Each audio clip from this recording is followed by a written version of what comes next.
नमस्कार, आप देख रहे हैं स्टार सूचना न्यूज। मैं हूं आपके साथ निधि सिंह। बिहार में भाजपा और जदयू का गठबंधन टूट चुका है, नया गठबंधन बन गया है। अब इसमें सवाल उठता है कि क्या सुशील मोदी बिहार में सक्रिय होते तो क्या भाजपा और जदयू का गठबंधन बच सकता था। सीएम नीतीश कुमार अब एनडीए गठबंधन के बजाय महागठबंधन का हिस्सा है।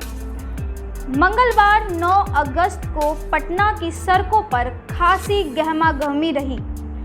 राजभवन के इलाके में पूरे देश की मीडिया का जमावड़ा लगा था। मशक्कत नहीं करनी पड़ी, लेकिन इस पूरी सियासी गहमागहमी के बीच बहुतों ने सुशील कुमार मोदी की अनुपस्थिति को महसूस किया। बिहार की सियासत को जानने और समझने वाले इस बात को बखूबी जानते हैं कि सूबे के भीतर सुशील कुमार मोदी क्या अहमियत रखते हैं, कैसे वे कुछ चुनिंदा राजनेताओं में रहे जिन्हें सीएम हाउस आने जाने के लिए किसी अपॉइंटमेंट की जरूरत नहीं रही, कैसे वे कई बार भाजपा और जदयू के तल्ख हो रहे रिश्ते और खींचातानी के बीच रक्षक या कहे कि पुल की भूमिका अदा करते रहे। नीतीश कुमार और सुशील मोदी की जोड़ी के चर्चे पटना से लेकर दिल्ली के सियासी गलियारे में यूं ही नहीं होती है। लालू प्रसाद यादव और उनके परिवार के सदस्यों पर लगातार हमले करने का कोई मौका सुशील कुमार मोदी नहीं चूकते।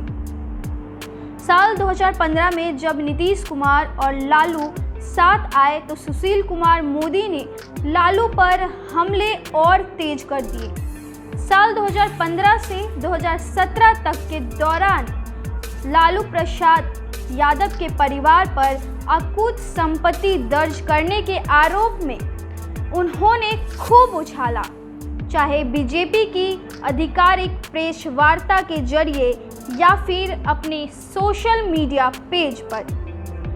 वे तब तक शांत नहीं बैठे जब तक उन्होंने नीतीश को लालू से अलग नहीं करवा दिया। नीतीश ने उस समय भ्रष्टाचार को ही मुद्दा बनाया था, लेकिन जब 2017 में नीतीश एनडीए में दोबारा आए तो मोदी शाह की टीम ने सुशील कुमार मोदी को प्रदेश की राजनीति से दूर कर दिया। नीतीश के नए मंत्रिमंडल में सुशील कुमार मोदी जगह नहीं पा सके और फिर उन्हें पार्टी ने राज्यसभा भेज दिया।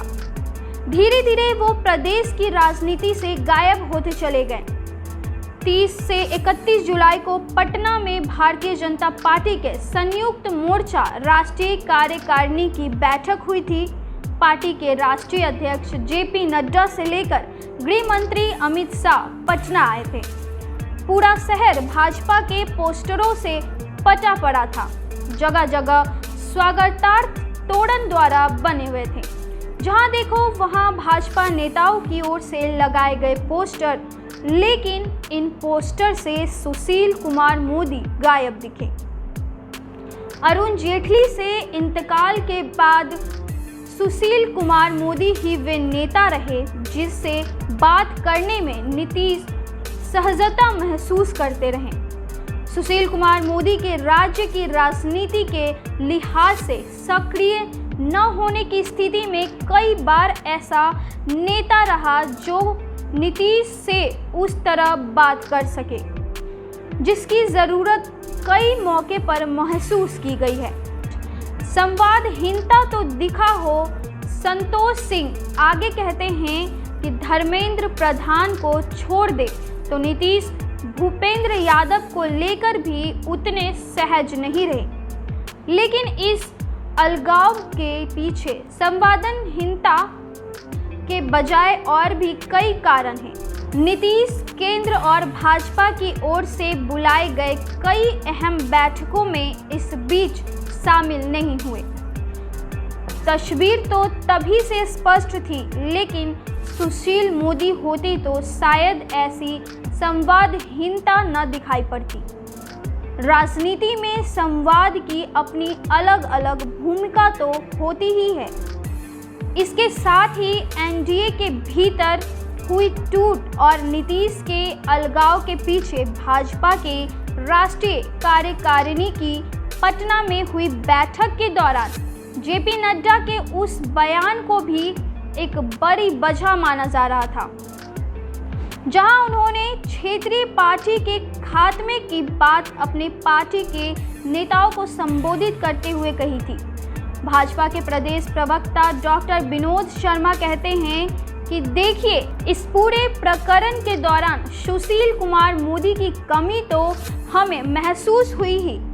दोनों नेताओं नीतीश कुमार और सुशील कुमार मोदी ने एक दूसरे को लेकर सहजता का भाव तो रहा ही है, दोनों समकक्षीय भी रहे हैं, दोनों के बीच बढ़िया अंडरस्टैंडिंग रही है, दोनों संघर्ष के दिनों से साथी हैं। जाहिर तौर पर सुशील कुमार मोदी यदि राज्य की राजनीति में सक्रिय होते तो शायद इस डैमेज को कंट्रोल कर लेते, या ऐसा नहीं होता, लेकिन अब क्या कहा जाए। वहीं जदयू के मुख्य प्रवक्ता नीरज कुमार कहते हैं कि देखिए, अगर इस बात को तो भाजपा वालों ने भी महसूस किया कि यदि सुशील मोदी सक्रिय होते तो शायद ऐसी स्थितियां न उपजती। हालांकि अपनी पार्टी और धारा के प्रति कमिटेड व्यक्ति रहे हैं, लेकिन गवर्नेंस के स्तर पर अनावश्यक दखल नहीं देते थे।